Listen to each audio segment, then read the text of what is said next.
శివాయ. ఓం నమః శివాయ. ఓం నమః శివాయ. ఈ దంపతులిద్దరూ తపస్సు చేస్తున్నారు గనక తపోఫలం రెండింతలు ప్రాప్తిస్తుంది.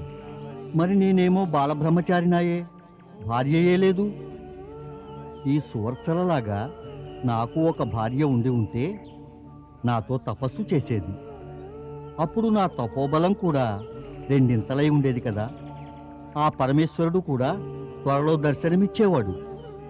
భార్యావిహీనుడైన ఈ బాలబ్రహ్మచారి చేసే తపస్సు పరమేశ్వరుణ్ణి ఎప్పుడు చేరుతుందో ఏమో.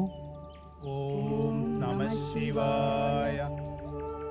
ఓం నమః శివాయ. నమః శివాయ. మహర్షి దధీచి, అమ్మా సువర్చలాదేవి, కళ్ళు తెరవండి. కళ్ళు తెరువు ఋషివర్య, కళ్ళు తెరువు. భక్తవత్సల పరమేశ, పార్వతీమాత, జై పరమేశ, జై శివశంకర. లేరు శివర్య.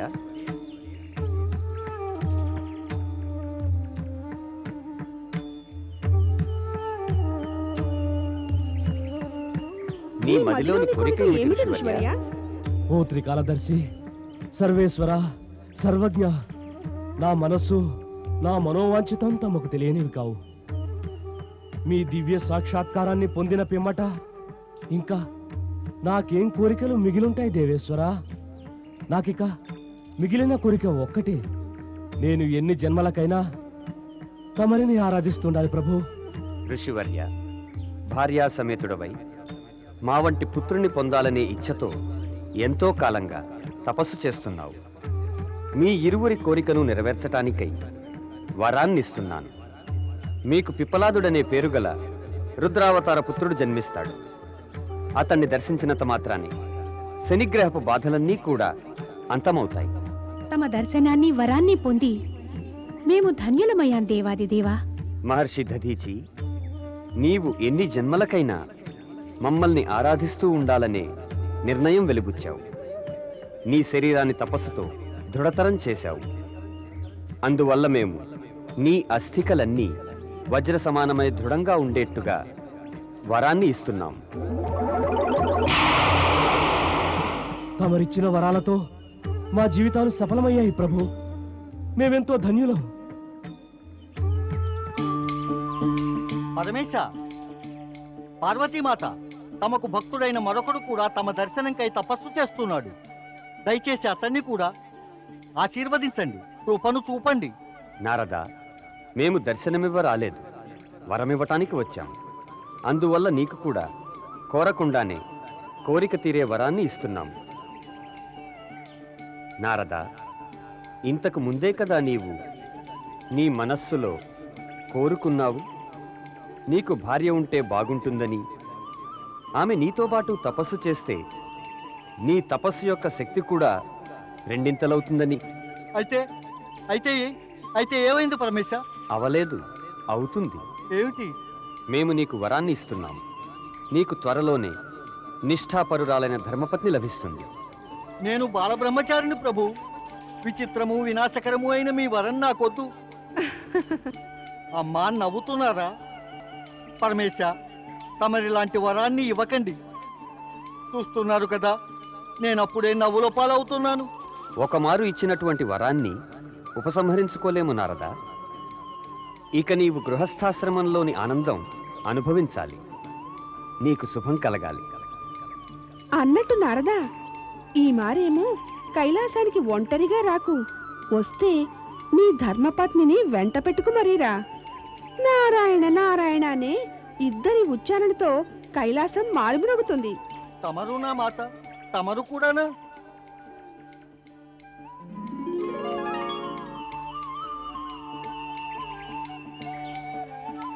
మంచి వరం పొందారు దేవర్షి.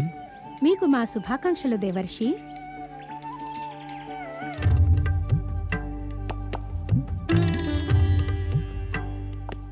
స్వామి, ఆ బాలబ్రహ్మచారి అయిన నారదునికి గృహస్థ జీవితమనే వింత వరాన్ని ఎందుకిచ్చారు? వరాన్ని మేమివ్వలేదు దేవి, అతడే పుచ్చుకున్నాడు. అంటే నారదుని మనస్సులో ఉండే వికారాలు ఆలోచనల నుండి కోరిక ఉదయించింది. ఆ కోరిక వల్ల వరం వచ్చింది. బ్రహ్మదేవుని కోరిక కూడా ఇదే సుమా. బాలబ్రహ్మచారినని చెప్పుకుంటూ గర్విస్తున్నటువంటి నారదునికి ఒక మారు గృహస్థుగా అనుభవం కలగవలసిందే. ఐం హ్రీం క్లీం చాముండాయ విచ్చై. ఐం హ్రీం క్లీం చాముండాయ విచ్చై.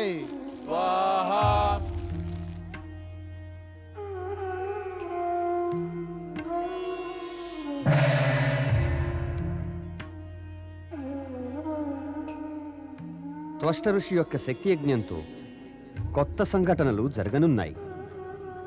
త్వష్ట ఋషి చేసే యజ్ఞానికి ప్రతిఫలం నీవతడికి ఇవ్వవలసిందే.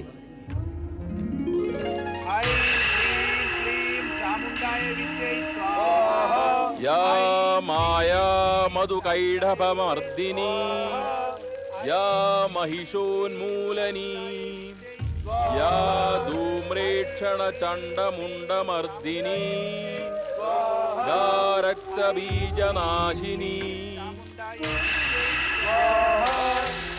శక్తి శుంభ నిశుంభ దైత్యదళిని యా సిద్ధి లక్ష్మీ పరా సా చండి నవకోడి మూర్తి సహిత మాం పాదు విశ్వేశ్వరి. నాకు పరమ భక్తుడమైన త్వష్ట మహర్షి, మాతా మాతా శక్తి, జగజ్జనని మాతా శక్తికి నేను నీ శక్తి ఉపాసనకు ప్రసన్నురాలినయ్యాను. ఇంక నీకేం వరం కావాలో కోరుకో. మాతా, తమ దర్శన భాగ్యంతో నేను కృతార్థునయ్యాను. తమరి కృప అపారమైనది. మాతా, మీరు నా తపస్సుకు మెచ్చితే నాకొక వరం ఇవ్వండి. నేనిక కోరిన సిద్ధులను పొంది యజ్ఞం ద్వారా ఎన్నో అద్భుతాలను సృష్టించగలగాలి. ఎవరినైనా యజ్ఞం నుంచి పుట్టించి వారికి అపార శక్తిని ఇయ్యగలిగి ఉండాలి. నేను నీవు కోరిన వరాన్ని తప్పక ఇస్తాను త్వష్ట. కానీ జాగ్రత్త, దీన్ని దురుపయోగం చేయనే చేయరాదు. తథాస్తు. మాతకు జయము.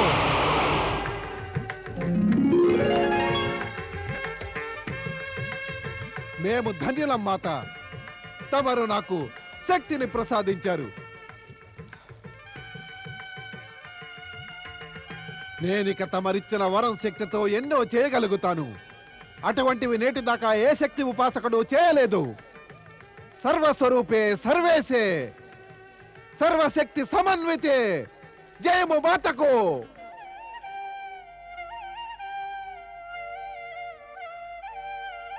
స్వామి, నా మదిలోని ప్రశ్న నెరిగి చిరునవ్వు నవ్వుతూ ఉన్నారా ఏమిటి? దేవి, మాకు తెలుసు. నీకు మేము కావించిన సృష్టి, దాని రచనా విధానము విచిత్రమనిపిస్తున్నాయి కదూ.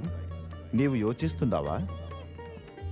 త్వష్ట మహర్షి చేసేటటువంటి శక్తి ఉపాసన యొక్క ఉద్దేశమేమని, దాని పరిణామం ఏమిటని?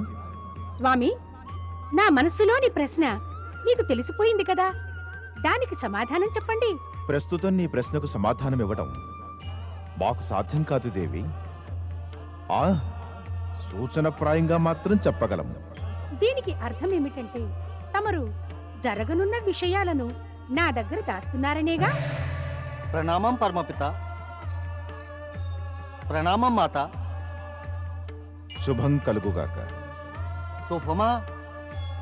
నారాయణ నారాయణ. ఆ పరమేశ్వరుడేమో నాకు అశుభం కలిగే ఏర్పాట్లన్నీ చేసి పెట్టారు. మరి నాకు ఎలాంటి శుభం కలుగుతుందని అంటున్నారు పరమపిత. మాత, తమరు నాపై అలిగారా? నేను అపరాధం చేశానా? నా ప్రణామానికి సమాధానం ఇవ్వరెందుకు? నిన్ను చూసి కాదు, బ్రహ్మదేవులపై అలిగాను నారదా. ఎందుకలా? ఎందుకంటే ఈయన నా ప్రశ్నకు ఏమీ బదులివ్వలేదు. ఇప్పుడు ఈయన నీ ప్రశ్నలకు సమాధానం ఇస్తారో ఇవ్వరో అనేది నాకు తెలియాలి. కోపగించకండి మాత. పరమపిత బ్రహ్మదేవులను అడగటానికి నాకు ప్రశ్నలే లేవు. ఇప్పుడు నేనే ఒక ప్రశ్నార్థకం అయ్యాను. ఏమిటి నీవనేది నారదా? నేను నిజమే చెబుతున్నాను పరమపిత. తమకు తెలిసే ఉంటుంది, నేను తపస్సు ద్వారా పరమేశ్వరుని నుంచి ఒక విచిత్రమైన వరం కోరకుండానే పొందేశాను. ఆ వరం యొక్క పరిణామం ఏమిటో నాకేమీ తెలియదు. ఒకటి నిజం నారద, నీకు త్వరలోనే ఘోర విపత్తు కలగనుంది. మెళకువగా ఉండాలి. ఏం విపత్తు పరమపిత? చూడు నారద, పరమశివుడు వరమిచ్చారంటే ఒకటి మాత్రం నిశ్చయం, నీకొక ధర్మపత్ని తప్పక లభిస్తుంది. దాన్ని నీవు తప్పించుకోలేవు. అందువల్ల దానికి నీ మనసును సిద్ధం చేసుకో. విధిని తప్పించుకోవడం విధాతకే సాధ్యం కాదు కదా. జరిగేది జరగనివ్వండి. కానీ నీవు అడగదలిచిన ప్రశ్న ఏమిటి? ఆ నారదుడు ప్రశ్న అడగడానికే వచ్చాడు. దానికి మీరు సమాధానం ఇవ్వాలి. ప్రశ్న కాదు, సమాచారం మాత. పరమపిత, నేను అనుకోకుండా నా బాల్యమిత్రుడు మేనల్లుడు తమ మనుమడు అయిన పర్వతుణ్ణి కలుసుకున్నాను. అతడు తమకు పరమభక్తుడట. ఎల్లప్పుడూ తమరి నామాన్నే జపిస్తాడు. ఇదన్నమాట సమాచారం. ఇక చెప్పు, ఈ సమాచారాన్ని గురించిన నీ ప్రశ్న ఏమిటి? అదే, తమరు ఇటువంటి భక్తులందరికీ దర్శనమివ్వరేమని, వారికి బ్రహ్మలోక ప్రవేశం ప్రసాదించరేమని. దర్శనము సిద్ధులు భక్తులకు సాధువులకే లభిస్తాయి. ఈ పర్వతుడు భక్తుడు కాడు, ఇంకా సాధువు కాడు. మరి పరమపిత, అతడు నాలాగే రూపాన్ని ధరించి ఎల్లప్పుడూ బ్రహ్మదేవాయ నమః జపిస్తూ ఉంటాడు. వట్టి మోసగాడు. వాడిదంతా నటన ఆడంబరములు. కేవలం పై వేషాలు వేసుకు తిరుగుతాడు. లోపలంతా కూడా శూన్యమే. పై మెరుగులు చూపి భ్రమింపజేయ చూస్తాడు. అతడి మనస్సు నీ మాదిరిగా భక్తి భావంలో నిష్ఠతో మునిగి తేలుతూ ఉండదు నారద. అతడు నిన్ను అనుకరించ ప్రయత్నిస్తున్నాడు. కానీ అతడికి అది సాధ్యం కాదు. అతడికి చెప్పు, బ్రహ్మ విష్ణు మహేశ్వరుడు ప్రసన్నుల్ని చేసుకుని వరం పొందే ఆలోచన తక్షణమే మానుకొమ్మను. అంతా ఇక మీ ఇష్టం. పరమపిత, ఇక నాకు సెలవివ్వండి. దేవి, నారదుడి విషయమేదో మమ్మల్ని అడగదలిచినట్టున్నావే? లేదు, నేనెవరి విషయము ఏమీ అడగదలుచుకోలేదు. నాకు కూడా కొన్ని సిద్ధులున్నాయిగా. కావలసినప్పుడల్లా అన్నీ తెలుసుకుంటాను. జయ జయ బ్రహ్మదేవ, జయ జయ బ్రహ్మదేవ. నారాయణ నారాయణ నారాయణ, శ్రీమన్నారాయణ నారాయణ నారాయణ. జయ జయ బ్రహ్మదేవ, జయ జయ బ్రహ్మదేవ, జయ జయ బ్రహ్మదేవ. నారదా, మిత్రమా నారదా, నేను నీకోసమే వెతుకుతూ తిరుగుతూ ఉన్నానయ్యా. రావయ్యా, రావయ్యా. ఏమీ లాభం లేదు, ఏమీ లాభం లేదు. నా కోసం వెతికి ఏమీ లాభం లేదు. అంతా వ్యర్థమైపోయింది. ఏమిటి నీవనేది మిత్రమా? నేననేది ఏమిటంటే, ఇకపై నీవు బ్రహ్మ విష్ణు మహేశులను ప్రసన్నులు చేసుకునే ఆలోచన కట్టేయి. నేనిప్పుడే పరమపిత బ్రహ్మదేవులను కలిసి వస్తున్నాను. ఏమన్నారు బ్రహ్మదేవులు? ఆయన నాకు నీ గురించి చెప్పినదంతా నీవు వినగలవా? చెప్పు మరి. ఆలోచించుకో పర్వత. చెప్పమంటావా? నీవు చెప్తే వింటాను మరి. నారాయణ నారాయణ. విను పర్వత. పరమపిత బ్రహ్మదేవులు అన్నారు, పర్వతుడిది మోసము ఆడంబరము ఒట్టి నాటకం అన్నారు. తనకు లేనివన్నీ ఉన్నట్టు నటిస్తూ ఉంటాడన్నారు. అతడి మనసులో నిజమైన భక్తి శ్రద్ధ లేవన్నారు. అతడు బ్రహ్మ విష్ణు మహేశ్వరులను ప్రసన్నులు చేసుకుని వారి దర్శనం పొందే ఆలోచన కట్టిపెట్టాలన్నారు. తెలుసా? రా పెడదాం. నారాయణ నారాయణ. దివ్యమైన అపూర్వమైన పశుపక్షులారా, యజ్ఞం నుంచి ఉత్పన్నమవ్వండి.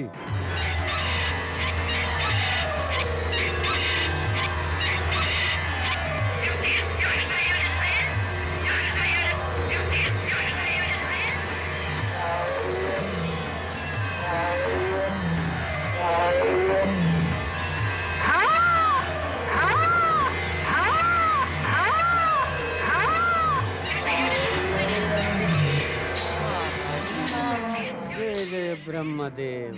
నారాయణ నారాయణ. జయ జయ బ్రహ్మదేవ. నా మిత్రమా నారదా, ఏమిటి పర్వత? నేను చూస్తున్నదంతా నీవు కూడా చూస్తూ ఉన్నావు కదూ? నేను నిన్ను అదే ప్రశ్న అడుగుదామనుకున్నాను. నేను ఇందాకటి నుంచి చూస్తున్నాను. జగజ్జనని శక్తి మాతకు నా యొక్క అద్భుతమైన సిద్ధులన్నీ సఫలమైనాయి. జై మాత జగదంబ.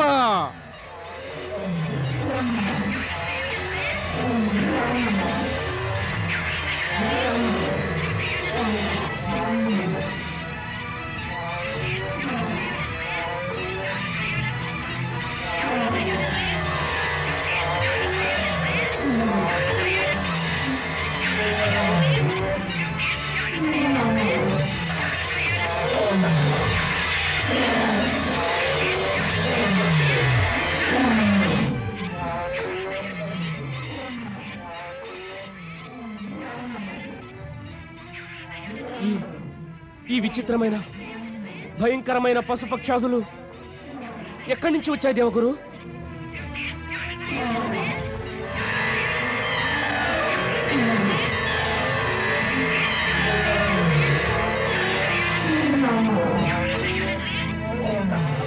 దేవేంద్ర, ఈ విచిత్ర పక్షాదులు శక్తి ఉపాసకుడైన త్వష్ట ఋషి యజ్ఞం చేసి రప్పించాడు. అతడికి అద్భుత శక్తులు శక్తిమాత వరం వల్ల ప్రాప్తించాయి. వీటిని అతడు దేవతలపై ప్రయోగించనున్నాడు. అసురమర్దిని మహాదేవి శక్తికి జై. అసురమర్దిని మహాదేవి శక్తికి జై. శక్తి ఉపాసకులైన త్వష్ట మహర్షికి ప్రణామం. ప్రణామం మహాముని. నేను బ్రహ్మదేవుని మానసపుత్రుడైన నారదుణ్ణి. తమని దర్శించుకుందామని ఇక్కడికి వచ్చాను. నేనేమో బ్రహ్మదేవుని మనుమణ్ణి. దేవర్షి నారదుని వెంట తమరి దర్శనలాభం పొందుదామని వచ్చాను. ఋషివర్య, యజ్ఞం ద్వారా తమరు ఉత్పన్నం చేసిన దివ్య అలౌకిక అద్భుతమైన పక్షాదులను చూసి ఎంతో ఆనందించాం. జిజ్ఞాస కలగడంతో ఇక్కడికి వచ్చాం. ఎంతో అందంగా, అత్యద్భుతంగా, విచిత్రంగా ఉన్న ఈ పశుపక్ష్యాదులు, ఇలాంటి వాటిని ఇంతకు ముందు మేమెన్నడూ చూడలేదు మహాముని. కానీ ఋషివర్య, యజ్ఞం ద్వారా ఇవన్నీ ఉత్పన్నం చేయడంలో మీ ఉద్దేశం ఏమిటి? ఉద్దేశమా? నేను స్వర్గాధిపతి దేవేంద్రునికి ఒక సంగతి తెలియజేయాలనుకున్నాను. కొన్ని వస్తువులు అతడు తన కల్పవృక్షం నుంచి పొందలేడేమో గాని వాటిని నేను యజ్ఞకుండం నుంచి ఉత్పన్నం చేయగలిగిన శక్తి సామర్థ్యం కలిగిన వాణ్ణి. నేను ఆ దేవేంద్రుడికి గర్వభంగం చేయదలుచుకున్నాను. అతడొక్కటే శక్తి పటిమలు కలిగిన వాడేమీ కాదు. అందుచేత నేను ఈ పశుపక్షాదులను స్వర్గానికి పంపివేశాను. క్షమించాలి ఋషివర్య, గర్వంతో గర్వభంగం కావించలేరు సుమా. అది నిజమై ఒకవేళ ఆ దేవేంద్రునికి గర్వభంగం అయిందనుకున్నా దానివల్ల మీకేం లాభం కలుగుతుంది? ఇంద్రుడు ఇంకా మా శక్తి పటిమ సామర్థ్యము శ్రేష్టమైనవని అంగీకరిస్తాడు. అయితే ఏమవుతుంది? తామే శ్రేష్ఠులమని అంటూ అందుకు ఇతరుల అంగీకారాన్ని కూడా పొంద ప్రయత్నించి ఇంతకు పూర్వము మహాపురుషులనబడే కొందరు పాపాలు చేసి విఫలులైన మాట నిజం తెలుసా? మాటలు మీరుతున్నావు నారదా. నారాయణ నారాయణ. నేను మాట్లాడతాను. మాట్లాడడం వల్లనే దాగి ఉన్న నిజాలు రహస్యాలు అన్నీ బయటపడతాయి. నారదా, పర్వత, నా ప్రియ శిష్యులారా, శీఘ్రమే స్వర్గానికి రండి. నేను మిమ్మల్ని వెంటనే కలుసుకోవాలి.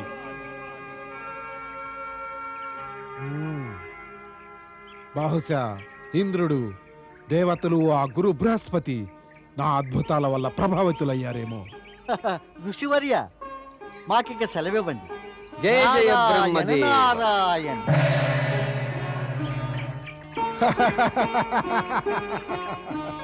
నారాయణ నారాయణ. జయ జయ బ్రహ్మదేవ.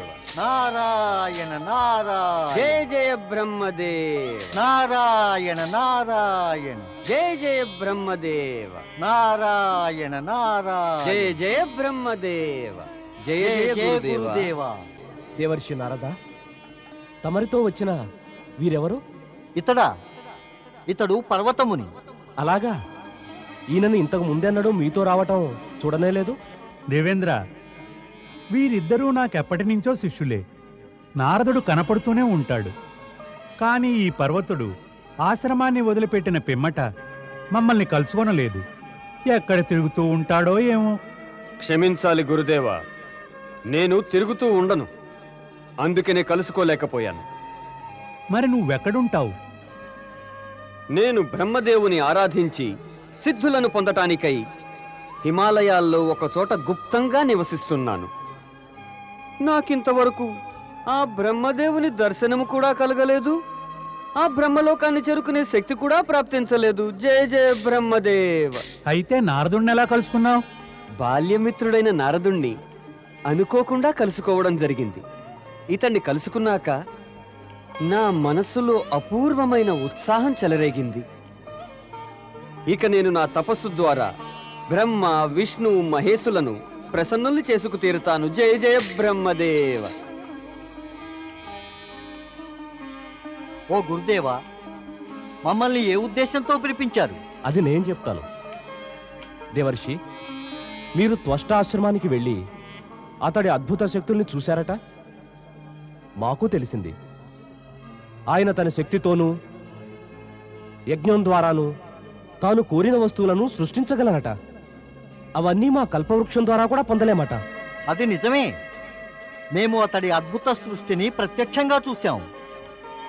తన అద్భుత శక్తులతో లోకాన్ని ఆశ్చర్యపరిచి ప్రభావితం చేయడానికి ప్రయత్నిస్తున్నాడు. జయ జయ బ్రహ్మదేవ. అత్యద్భుతమైన అద్భుతాలతో లోకం అచ్చరువు చెంది తీరవలసిందే. కానీ గురుదేవా, ఈ అద్భుతాల ఉద్దేశం గనక... నీవు ఉద్దేశం గురించి మదనపడకు. దేవేంద్రుడు కోరుతున్నది ఏమంటే ఆ అద్భుతాల త్వష్టమును స్వర్గానికి పిలిపించాలని. అప్పుడు అతడి అద్భుతమైన సిద్ధులన్నీ కూడా మనకు లాభిస్తాయి. అతడి సిద్ధులకి ఇంకా ఇంతకన్నా మంచి ప్రయోజనం ఏముంటుంది? ఆ త్వష్ట ఋషి కూడా మనలాగే తన దేహంతోటి స్వర్గానికి రాగలడా? త్వష్టమునికి సిద్ధులున్నాయి. అతడికి ఇప్పుడు ఏదీ అసాధ్యం కాదు. ఈ పరిస్థితిలో ఇక నీవే అతన్ని స్వర్గానికి రమ్మని ప్రేరేపించు. నారాయణ నారాయణ. స్వర్గానికి రమ్మంటూ స్వయంగా దేవేంద్రుడే ఆహ్వానించాలి. అభ్యర్థనను మాత్రం మేము తప్పక చేయగలం.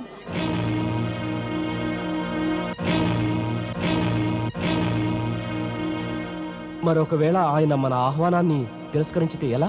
మన నారదుడు, దేవర్షి నారదుడు మనతో ఉంటే మనమింక చింతించవలసిన కారణం ఏముంది దేవేంద్ర?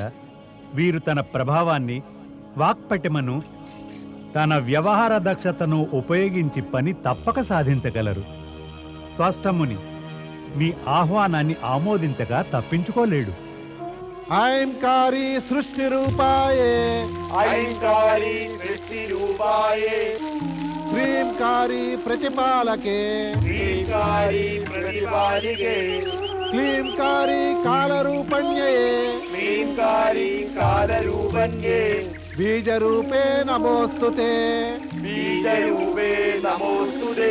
జై మాతా జగదంబ, జై మాతా జగదంబ, జై మాతా జగదంబ, జై మాతా జగదంబ. శక్తివాసులు స్వస్థ మహర్షికి జయము. స్వష్ట మహర్షి, తమరు ధన్యులు. తమరి అద్భుత శక్తులను ఎలా ప్రశంసించాలో నాకు అర్థమే కావటం లేదు. లోకంలో నభూతో నభవిష్యతి అన్న కీర్తి గడించారు. ఇదంతా ఆ మహాశక్తి భవాని కృపయే దేవేంద్ర. మరి ఇక చెప్పండి, మీరంతా ఇలా ఇక్కడికి వేంచేశారే? ఋషివర్య, మేము తమని స్వర్గానికి ఆహ్వానించవచ్చాం. ఆహ్వానమా? స్వర్గానికి రావాలా? రాను దేవేంద్ర, రాను. స్వర్గానికి రమ్మనే మీ ఆహ్వానం నేను స్వీకరించను సుమా. స్వర్గానికి తీసుకెళ్ళి మీరు నన్ను దేవతల సరసను కూర్చోబెడితే నేను మీ ఆజ్ఞలకు లోబడి ఉండాలనా? ఇంద్రసభ శోభకు నన్ను మీరొక అలంకారం చేద్దామనుకుంటున్నారా? వద్దు, నేను అలాంటి అలంకారం కాదలుచుకోలేదు. స్వస్థ మహర్షి, ఋషివర్య, తమకు అర్థం కాలేదేమో. దేవేంద్రుడు తమ యొక్క అద్భుత శక్తిని గౌరవిద్దామని తమరికి స్వర్గంలో సన్మానం తలపెట్టారు. స్వర్గంలో తమరి స్థానము హోదా దేవతల కన్నా మిన్న. ఋషివర్య, తమరికి స్వర్గంలో గురువు హోదాలో గౌరవం కలుగుతుంది. అసంభవం, అది అసాధ్యం. ఆ స్వర్గంలో దేవగురువు బృహస్పతి గురుస్థానంలో గౌరవం పొందితే నాకు గురుస్థానం ఎలా ప్రాప్తించగలదు? దేవేంద్ర, మీరు ఈయనను స్వర్గానికి తీసుకెళ్ళదలుచుకుంటే ఈయనకు గురువుగా సర్వోచ్చ స్థానం ఇవ్వవలసిందే. ఋషివర్య, తమరి స్థానం దేవగురు బృహస్పతికి సమానంగా ఉంటుంది. ఇక మీరు వస్తారుగా? వస్తాను. కానీ మీరంతా స్వర్గంలో శక్తి ఉపాసన అనే కొత్త సాంప్రదాయం ప్రారంభం చేయాలి. అంటే మీరు, దేవగురు బృహస్పతి, శచీదేవి, ఇతర దేవతలంతా కూడా శక్తిమాతకు నియమితంగా పూజార్చన చేయాల్సి ఉంటుంది. ఋషివర్య, మేము మీ కోరికలన్నిటినీ ఆదరిస్తాము. ఇక మీరు వెంటనే స్వర్గానికి విచ్చేసి దానిని మీ పాదధూళిచే పావనం చేయండి. దేవేంద్ర, మన్నన, సన్మానం, గౌరవ ప్రతిష్టలనే బంధాలతో మీరు నన్ను బంధించేశారు. ఇక మేము మీ కోరికను మన్నించకుండా ఉండలేము. ఇంద్రుడి చేత గౌరవం పొందాలనే తాపత్రయంతోనేగా త్వష్ట నీవు అద్భుతాలు సృష్టిస్తున్నది. ఇక స్వర్గం వెళ్ళి విధి విలాసం తిలకించు. మీ ఇరువురి సహకారం వల్ల త్వష్ట మహర్షి దయతో మనతో స్వర్గం వస్తున్నారు. మీ ఇరువురికి మేము ధన్యవాదాలు చెప్పాలి. రండి ఋషివర్య, స్వర్గానికి ప్రయాణం కండి. పదండి దేవేంద్ర. మిత్రమా నారద, ఇంకా మనమిద్దరము కలిసికట్టుగా పృథ్వీ విహారం చేద్దాం. పృథ్వీ విహారమా? నారాయణ నారాయణ. మిత్రమా, ఎక్కడికి వెళదామని? ముందుగా నీవు నా ఆశ్రమానికి విచ్చేసి నా అతిథిగా ఉండు. అక్కడికి వెళ్ళాక మనం ఆలోచిద్దాం ఎక్కడికి వెళ్ళాలా అని. మిత్రమా, నాతో చిక్కల్లా నేనే స్థానంలోనూ ఎక్కువ కాలం పాటు అతిథినై ఉండలేను సుమా. భూలోక సంచారం చేద్దామంటే పద, ఆకాశ మార్గాన వెడదాం. అదే మంచి పని, పద. నారాయణ నారాయణ. స్వర్గాధిపతి దేవతల రాజు ఇంద్రునికి, శక్తి ఉపాసకుడు త్వష్ట మహర్షికి, శక్తి ఉపాసకుడు త్వష్ట మహర్షికి. దేవి సచి, త్వష్టముని జ్ఞానధనులే కాదు, ఎన్నో అద్భుత సిద్ధులు కూడా పొందినవారు. స్వర్గంలో నివసిస్తున్న మన అదృష్టమేననాలి. నేడు మహనీయుడైన ఋషివర్యుని దర్శనమైంది. అంతేకాదు సుమా, నేను త్వష్ట మహర్షికి దేవగురు బృహస్పతితో సమానంగా గౌరవం ఇస్తానని మాట ఇచ్చాను. వీరే మా అందరికీ దేవగురు బృహస్పతి. వీరి ఆశీర్వాదం సదా మేము పొందుతాము ఋషివర్య. కేవలం ఆశీర్వాదమే పొందుతారా? ఇతడు నా మాదిరిగా సిద్ధులను వశపరుచుకుని ఉండి ఉంటే ఉత్త ఆశీర్వాదాలే కాకుండా సిద్ధులు కూడా పొంది ఉండేవారు. అప్పుడు నన్ను స్వర్గానికి పిలిచే అవసరమే ఉండేది కాదు. దేవేంద్రుడు మీపై ఎన్నెన్నో ఆశలు పెట్టుకున్నాడులేండి మహర్షి త్వష్ట. మీ సిద్ధుల వల్ల అవి నెరవేరగలవా అని నాకు అనుమానమే. నమస్కారం. దేవేంద్ర, మీరిచ్చిన మాట ప్రకారం మీరు వెంటనే శక్తి మందిరాన్ని నిర్మించండి. శక్తి పూజార్చనను ఆరంభించండి. శక్తి పూజ లేకుండా నేనొక్క దినం కూడా స్వర్గంలో ఉండలేను. నేను ఆడిన మాట తప్పను ఋషివర్య. మీకిచ్చిన మాట ప్రకారమే వెంటనే శక్తి మందిరం నిర్మాణానికి ఏర్పాట్లను చేస్తాను. దేవశిల్పి విశ్వకర్మను పిలిపించండి. దేవశిల్పి విశ్వకర్మ వస్తున్నాడు ఋషివర్య. మీరు చూస్తూ ఉండగానే శక్తి మందిరాన్ని అతడు నిర్మిస్తాడు. ఏమి ఆజ్ఞ దేవేంద్ర? దేవశిల్పి విశ్వకర్మ, మీరు వెంటనే స్వర్గంలో శక్తి మందిరాన్ని నిర్మించండి. స్వర్గంలో శక్తి మందిరమా? అవును దేవశిల్పి. ఇక స్వర్గంలో శక్తి పూజ చేసే సంప్రదాయం ఆరంభమవుతుంది. మీరు వెంటనే మీ పని కానివ్వండి. తమరి ఆజ్ఞానుసారం శక్తి మందిర నిర్మాణం త్వరలోనే ముగిస్తాను దేవేంద్ర. నమః శివాయ.